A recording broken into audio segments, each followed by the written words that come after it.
ಕ್ಷಮೆ ಇರಲಿ, ಎಬಿವಿಪಿಯ ಸಂಘಟನೆ ಕಾರ್ಯದರ್ಶಿ ಮಣಿಕಂಠ ಅವರು ಜಾಯ್ನ್ ಆಗಿದ್ದಾರೆ. ಹಾಗೆ ಎಸ್ಡಿಪಿಐನ ರಾಜ್ಯ ಕಾರ್ಯದರ್ಶಿ ರಿಯಾಜ್ ಕಡುಂಬು ಅವರು ಕೂಡ ಜಾಯ್ನ್ ಆಗಿದ್ದಾರೆ. ನಮಸ್ಕಾರ, ಇಬ್ಬರಿಗೂ ಕಾರ್ಯಕ್ರಮಕ್ಕೆ ಸ್ವಾಗತ. ಮಣಿಕಂಠ ಅವರೇ, ಎಕ್ಸಾಕ್ಟ್ಲಿ ಏನಾಯ್ತು ಅನ್ನೋದ್ರ ಬಗ್ಗೆ ನಾನು ಮಾಹಿತಿ ನಿಮ್ಮ ಹತ್ರ ಪಡ್ಕೊಳ್ತೀನಿ. ಹಾಗೆ ನೀವು ಕೂಡ ಅಂದ್ರೆ ಸಂಘಟನೆ ಕಡೆಯಿಂದ ಕೂಡ ಕೆಲವೊಂದಷ್ಟು ಕಾನೂನನ್ನು ಕೈಗೆ ತಗೊಳ್ಳೋ ಪ್ರಯತ್ನ ಆಯಿತು ಅನ್ನೋ ಆರೋಪ ಇದೆ, ಕೇಸ್ ಕೂಡ ದಾಖಲಾಗಿದೆ, ಅದ್ರ ಬಗ್ಗೆ ಕೂಡ ಚರ್ಚೆ ಮಾಡಬೇಕು. ಆದರೆ ನಿನ್ನೆ ನಡೆಯಲಿದ್ದ ಕಾರ್ಯಕ್ರಮದ ವಿಚಾರವನ್ನು ನಾವು ಪ್ರಾರಂಭದಲ್ಲಿ ಚರ್ಚೆಗೆ ಒಳಪಡಿಸಿದ್ದೀವಿ. ಹೀಗಾಗಿ ನಾನು ರಿಯಾಜ್ ಅವ್ರ ಹತ್ರ ರಿಯಾಕ್ಷನ್ ತಗೊಳ್ತೀನಿ. ರಿಯಾಜ್ ಅವರೇ, ಕುನನ್ ಹಾಗೆ ಪೋಶ್ವಾರದಲ್ಲಿ 1991ರಲ್ಲಿ ಇಂಡಿಯನ್ ಸ್ಟೇಟ್ ಅಂದರೆ ಭಾರತದ ಸರ್ಕಾರ ಸೈನಿಕರ ಕೈಯಲ್ಲಿ ಅತ್ಯಾಚಾರ ಮಾಡಿಸ್ತು. ಈ ತೀರ್ಪನ್ನು ಕೊಟ್ಟಿರೋರು ಯಾರು? ಯಾವ ರೀತಿಯ ತನಿಖೆಗಳಾಗಿ ಆ ತನಿಖೆಯ ಭಾಗವಾಗಿ ಈ ತೀರ್ಮಾನ ಆಚೆ ಬಂದಿದೆ? ಇದೇ ಸರಿ ಅಂತ ಹೇಳಿ ಚರ್ಚೆ ಮಾಡ್ಲಿಕ್ಕೆ ಹೊರಟಿರುವವರಿಗೆ ಸಿಕ್ಕ ಆ ಸೋರ್ಸ್ ಆಫ್ ಇನ್ಫಾರ್ಮೇಶನ್ ಎಲ್ಲಿಂದ? ಇದ್ರ ಬಗ್ಗೆ ನಿಮಗೇನಾದ್ರೂ ಮಾಹಿತಿ ಇದ್ರೆ ಹಂಚ್ಕೊಳ್ಬೋದು. ಯಾಕಂದ್ರೆ ತಾವು ಕೂಡ ಒಂದು ಆರ್ಟಿಕಲ್ ಅನ್ನ ಬರೆದಿದ್ದೀರಿ, ನಾನು ಅದನ್ನು ಗಮನಿಸಿದೆ, ಹಾಗಾಗಿ ತಮಗೆ ಈ ಪ್ರಶ್ನೆ ಕೇಳ್ತಿದ್ದೀನಿ.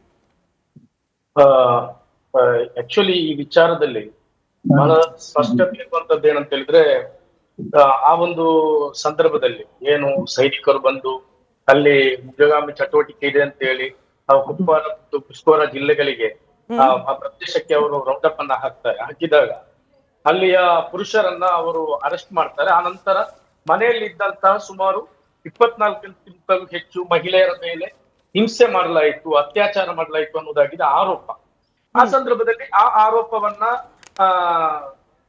ಸೇನೆ ಕಡಾಖಂಡಿತವಾಗಿ ಅದನ್ನ ತಳ್ಳಿ ಹಾಕಿತ್ತು ಮತ್ತು ಪ್ರೆಸ್ ಕೌನ್ಸಿಲ್ ಆಫ್ ಇಂಡಿಯಾ ಕೂಡ ಅದನ್ನ ತಳ್ಳಿ ಹಾಕಿತ್ತು. ಅದರಲ್ಲಿ ಆ ಸಂದರ್ಭದಲ್ಲಿ ಆ ಪ್ರಕರಣದ ನೈಜತೆಯನ್ನ ಅಥವಾ ಆ ಪ್ರಕರಣದ ಸತ್ಯಾಸತ್ಯತೆಯನ್ನ ನ್ಯಾಯಾಲಯದ ಮುಂದೆ ತಂದಿಟ್ಟಿರುವಂತದ್ದು ಒಂದು ಆಮ್ನೆಸ್ಟಿ ಇಂಟರ್ನ್ಯಾಷನಲ್ ಮಾನವ ಹಕ್ಕುಗಳ ಇದು ಮತ್ತು ಹ್ಯೂಮನ್ ರೈಟ್ಸ್ ವಾಚ್. ಇನ್ನೊಮ್ಮೆ ಹೇಳಿ ಸರ್, ಆ ಸಂಘಟನೆಯ ಹೆಸರು ಬಹಳ ಮುಖ್ಯ ಆಗುತ್ತೆ. ಯಾರು ತಂದಿದ್ದು? ಕೋರ್ಟ್ ವರ್ಗು ಅದನ್ನು ತಂದಿದ್ದು ಯಾರು? ಕೋರ್ಟ್ ವರೆಗೆ ಅದನ್ನ ತಂದಿರುವಂತಹದ್ದು ಆ ಸಂದರ್ಭದಲ್ಲಿ ಆಮ್ನೆಸ್ಟಿ ಇಂಟರ್ನ್ಯಾಷನಲ್ ಮತ್ತು ಹ್ಯೂಮನ್ ರೈಟ್ಸ್ ವಾಚ್ ಅವರು ಅದರ ಒಂದು ವರದಿಯನ್ನ ತರ್ತಾರೆ. ಅದರ ಆಧಾರದ ಮೇಲೆ ಸ್ಥಳೀಯ ನ್ಯಾಯಾಲಯ ಏನಿದೆ ಆ ತನಿಖೆಯನ್ನ ಅದರ ಬೇಸ್ ಅಲ್ಲಿ ಮರು ತನಿಖೆಗೆ ಆಗ್ರಹಿಸಿದೆ. ಯಾಕಂತ ಹೇಳಿದ್ರೆ ಅದನ್ನ ಆ ತನಿಖೆ ಕೊಟ್ಟಂತಹ ಸಂದರ್ಭದಲ್ಲಿ ಸೇನೆ ಏನು ನಿರಾಕರಿಸ್ತದೆ, ಆ ಸಂದರ್ಭದಲ್ಲಿ ಸರ್ಕಾರಗಳು ಕೂಡ ನಿರಾಕರಿಸ್ತದೆ. ಆ ಸಂದರ್ಭದಲ್ಲಾಗಿದೆ ಮರು ತನಿಖೆಗಳಿಗೆ ಸ್ಥಳೀಯ ನ್ಯಾಯಾಲಯ ಆದೇಶಿಸುವಂತದ್ದು. ಆನಂತರ ಜಮ್ಮು ಕಾಶ್ಮೀರ ಹೈಕೋರ್ಟ್ ಕೂಡ ಅದೇ ರೀತಿಯ ಒಂದು ಆದೇಶವನ್ನ ಕೊಡ್ತದೆ.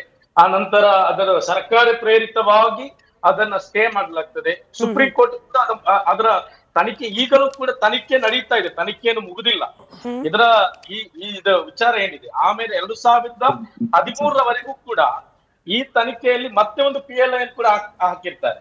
ಈಗ ಹೈಕೋರ್ಟ್ ಆಗ್ಲಿ ಸುಪ್ರೀಂ ಕೋರ್ಟ್ ಅಲ್ಲಾಗ್ಲಿ 3 ಸೇನೆದು ಮತ್ತು 2 ಯಾರು ಸಂತ್ರಸ್ತೆಯರಿದ್ದಾರೆ, ಸರ್ವೈವರ್ಸ್ ಯಾರಿದ್ದಾರೆ ಅವರ ಪಿಟಿಷನ್ ಗಳಿವೆ.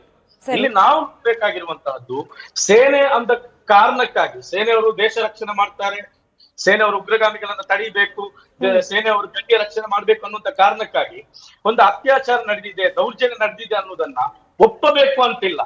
ಒಂದು ವೇಳೆ ಒಪ್ಪಬೇಕು ಅಂತ ಇದ್ದಿದ್ರೆ ಅಲ್ಲಿರುವಂತ ನ್ಯಾಯಾಲಯಗಳು ಮರು ತನಿಖೆಗೆ ಆದೇಶವನ್ನು ಕೊಡ್ತಾ ಇರಲಿಲ್ಲ. ಇದು ಬಹಳ ಇಂಪಾರ್ಟೆಂಟ್. ಇಲ್ಲಿ ಈಗಲೂ ಕೂಡ ಈಗ ಒಂದು ಸಂಶೋಧನಾ ಕ್ಷಮೆ ಇರಲಿ ರಿಯಾಜ್ ಅವರೇ, ಒಂದು ಕ್ಲಾರಿಫಿಕೇಶನ್ ನಮ್ಮ ವೀಕ್ಷಕರಿಗೆ ಹೋಗ್ಬಿಡ್ಲಿ. ಭಾರತದ ಯಾವುದೇ ಕೋರ್ಟ್ ನಿಂದ ಈ ವಿಚಾರದಲ್ಲಿ ತೀರ್ಪು ಬಂದು ಸೈನಿಕರು ತಪ್ಪು ಮಾಡಿದ ಹೌದು ಅಂತ ಹೇಳಿ ತೀರ್ಮಾನ ಬಂದಿಲ್ಲ ಅಥವಾ ಆದೇಶ ಬಂದಿಲ್ಲ ಇನ್ನು ಈವರೆಗೂ ಬಂದಿಲ್ಲ. ಎರಡನೇ ಪ್ರಶ್ನೆ ನಿಮ್ಗೇನೆ, ಒಂದು ನಿಮಿಷ, ಎರಡನೇ ಪ್ರಶ್ನೆ ತಮ್ಗೇನೇನೆ. ಆಮ್ನೆಸ್ಟಿ ಅನ್ನೋ ಒಂದು ಸಂಸ್ಥೆ ಭಾರತದಲ್ಲಿ ಮಾಡ್ತಾ ಇದ್ದ ಕೆಲ ಚಟುವಟಿಕೆಗಳನ್ನ ಗಮನಿಸಿ ಅದ್ರ ಮೇಲೆ ನಿರ್ಬಂಧ ಹಾಕಿದ ನಂತರದಲ್ಲೂ ಕೂಡ ಒಂದು ಬಯಾಸ್ಡ್ ಪೊಲಿಟಿಕಲ್ ವ್ಯೂನಿಂದ ಈ ಸಂಘಟನೆ ಕೆಲಸ ಮಾಡ್ತಿದೆ ಅನ್ನೋದು ಬಹಿರಂಗ ಆದ ಮೇಲೂ ಕೂಡ ನಾವು ಆಮ್ನೆಸ್ಟಿಯನ್ನ ಸಮರ್ಥಿಸ್ಕೊಳ್ತೀವಿ, ಭಾರತೀಯ ಸೇನೆಯನ್ನ ಸಮರ್ಥಿಸ್ಕೊಳ್ಳೋದಿಲ್ಲ. ತೀರ್ಪು ಬರೋ ಮುಂಚೆ ನಾವು ಭಾರತ ಸರ್ಕಾರದ ನಿಲುವನ್ನ ನಾವು ತಿರಸ್ಕರಿಸ್ತೀವಿ, ಆದ್ರೆ ಭಾರತದ ಸೈನಿಕರನ್ನ ನಾವು ದೋಷಿ ಸ್ಥಾನದಲ್ಲಿ ನಿಲ್ಲಿಸ್ಬಿಡ್ತೀವಿ. ಈ ತರ್ಕ ಸರಿಯೋ? ನಿಮ್ಮ ಅಭಿಪ್ರಾಯ ಕೇಳ್ತಿದ್ದೀನಿ ನಾನು. ಅಲ್ಲಲ್ಲ, ಏನ್ ಗೊತ್ತಾ, ಈ ಮೋದಿ ಸರ್ಕಾರ ಬಂದಾದ್ಮೇಲೆ ನಡೆದಂತಹ ದೇಶದ ಬದಲಾವಣೆ ನಾನು ಸರ್ಕಾರದ ವಿಚಾರಕ್ಕೆ ಹೋಗ್ತಾನೆ ಇಲ್ಲ ಸರ್, ಜನರ ಗ್ರಹಿಕೆ ಬಗ್ಗೆ ಪ್ರಶ್ನೆ ಕೇಳ್ತಿದ್ದೀನಿ. ಜನರ ಗ್ರಹಿಕೆ ಬಗ್ಗೆ ಪ್ರಶ್ನೆ ಕೇಳ್ತಿದ್ದೀನಿ ಅಷ್ಟೇನೆ. ಅಂದ್ರೆ ನಾವು ಭಾರತದ ಸರ್ಕಾರವನ್ನ ನಂಬಲ್ಲ, ಭಾರತದ ಸೈನಿಕರನ್ನ ನಂಬಲ್ಲ. ಮಣಿಕಂಠ ಅವರೇ 30 second will get back to you. ಭಾರತದ ಸರ್ಕಾರವನ್ನ ನಂಬಲ್ಲ, ಭಾರತದ ಸೈನಿಕರನ್ನ ನಂಬೋದಿಲ್ಲ. ನಾವು ಪೊಲಿಟಿಕಲಿ ಬಯಾಸ್ಡ್, ಹಾಗೆ ದುಡ್ಡಿನ ವಿಚಾರದಲ್ಲೂ ಕೂಡ ಕೆಲವೊಂದಷ್ಟು ಫ್ರಾಡ್ ಮಾಡಿದೆ ಅನ್ನೋ ಆರೋಪವಿರುವ ಸಂಸ್ಥೆಯನ್ನ ನಾವು ನಂಬ್ತೀವಿ. ಇದು ಸರಿನಾ ಅಂತ? ಮೇಡಮ್ ಅವರ ಈ ಪ್ರಶ್ನೆಯ ರೀತಿ ತಪ್ಪಿದೆ.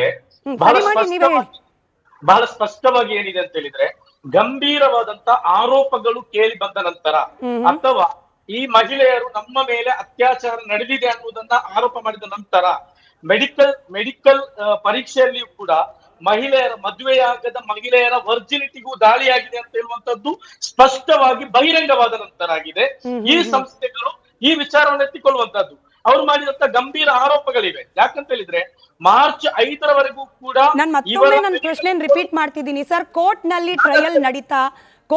ಟ್ರಯಲ್ ನಡೀತಾ ಅಥವಾ ಕೋರ್ಟ್ ನಿಂದ ಜಡ್ಜ್ಮೆಂಟ್ ಬಂದ ಸಂದರ್ಭದಲ್ಲಿ ಭಾರತೀಯ ಸೈನಿಕರೇ ಇದನ್ನ ಮಾಡಿರೋದು, ನಾನು ಅತ್ಯಾಚಾರಕ್ಕೆ ಒಳಗಾಗಿರುವ ಮಹಿಳೆಯರ ಪರವಾಗಿ ಸಂಪೂರ್ಣವಾಗಿ ನಿಲ್ತಾ ಅವರಿಗೆ ನ್ಯಾಯ ಸಿಗಲೇಬೇಕು ಅನ್ನೋದನ್ನ ಬಹಳ ಸ್ಪಷ್ಟವಾಗಿ ಹೇಳ್ತಾ ಪ್ರಶ್ನೆಯನ್ನ ಕೇಳ್ತಾ ಇದ್ದೀನಿ.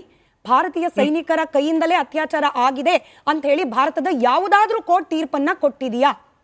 ಮೇಡಮ್, ವೆರಿ ಕ್ಲಿಯರ್ ಆಗಿ ಕೋರ್ಟ್ ಆದೇಶ ಏನಿದೆ ಅಂತ ಹೇಳಿದ್ರೆ ಇದರಲ್ಲಿ ಮರು ತನಿಖೆಗೆ ಆಯೋಗ ಆದ ನಂತರ ನೀವು ಹೇಳಿದ್ರಲ್ಲ ಆಮ್ನೆಸ್ಟಿದು ಬಿಡಿ, ನಿವೃತ್ತ ಸಂಘಟನೆ ಅಂತ ಗುರ್ತ್ಕೊಂಡಾಗಿದೆ. ಇನ್ನ ಉಳಿದ ಪ್ಯಾನಲಿಸ್ಟ್ ಗಳನ್ನ ಮಾತನಾಡಿಸಬೇಕು. ರಿಯಾಜ್ ಅವ್ರು ಮಣಿಕಂಠ ಅವರೇ 10 ಸೆಕೆಂಡ್. ನೀವಿಬ್ರು ಕೂಡ ಆಚೆಯಿಂದ ಜಾಯ್ನ್ ಆಗಿರೋದ್ರಿಂದ ಒಟ್ಟಿಗೆ ಮಾತನಾಡಿಸಿದ್ರೆ ಯಾರು ವಾಯ್ಸು ಆಡಿಯನ್ಸ್ ಹೋಗಲ್ಲ. ಹಾಗಾಗಿ ಎಸ್ ಆರ್ ನೋ ಉತ್ತರ ಕೊಟ್ಬಿಡಿ ರಿಯಾಜ್ ಅವರೇ. ಇನ್ನು 3 ಜನ ಪ್ಯಾನಲಿಸ್ಟ್ ಇದ್ದಾರೆ. ತೀರ್ಪು ಭಾರತದ ಸೈನಿಕರ ವಿರುದ್ಧ ಬಂದಿಲ್ಲ. ಮೇಡಮ್, ಈ ವಿಚಾರದಲ್ಲಿ ನಿವೃತ್ತ ನ್ಯಾಯಾಧೀಶರ ನೇತೃತ್ವದಲ್ಲಿ ಒಂದು ನಿಲ್ಲಿ ಮೇಡಮ್. ನೀವ್ ಹೇಳುವಾಗ ಲಿಕ್ಕಿದೆ ಅನ್ನೋ ದೊಡ್ಡ ವಿಷಯ ಅಲ್ವಾ ಇದು? ನೀವು 3 ನಿಮಿಷ ಮಾತಾಡಿದಿರಿ ಸರ್. ನಾನು 3 ನಿಮಿಷ ಮಾತನಾಡ್ಲಿಕ್ಕೆ ಅವಕಾಶ ಕೊಟ್ಬಿಟ್ಟೆ ಕೇಳ್ತಾ ಇದ್ದೀನಿ. ಸಿಂಪಲ್ ಪ್ರಶ್ನೆ, ಕೋರ್ಟ್ ನಿಂದ ತೀರ್ಪು ಬಂದಿದ್ಯಾ ಇಲ್ವಾ? ಅತ್ಯಾಚಾರ ನಡೆದಿಲ್ಲ ಅಂತ ಹೇಳಿ ತೀರ್ಪು ಬಂದಿಲ್ಲ. ಭಾರತೀಯ ಸೈನಿಕರ ಕಡೆಯಿಂದ ಆಗಿದೆ ಅಂತ ತೀರ್ಪು ಬಂದಿದ್ಯಾ ಇಲ್ವಾ? ನೀವು ಹೇಳಲ್ಲ. ಎನಿವೆ ಇನ್ನೊಂದು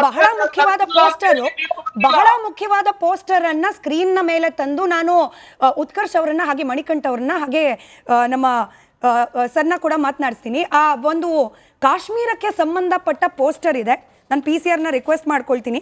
ನಾನು ಯಡಳಿ ಸರ್ನ ಪ್ರಶ್ನೆ ಕೇಳಲಿಕ್ಕೆ ಮುಂಚೆ ಆ ಪೋಸ್ಟರ್ನ ಸಾಧ್ಯ ಆದ್ರೆ ಫುಲ್ ಸ್ಕ್ರೀನ್ ಅಲ್ಲಿ ತನ್ನಿ. ಬಹುಶಃ ಪ್ಯಾಲೆಸ್ಟೀನ್ ಅನ್ನೋ ಹೆಸರಲ್ಲಿ ಆ ಫೈಲ್ ಸೇವ್ ಆಗಿದೆ. ಪೋಸ್ಟರ್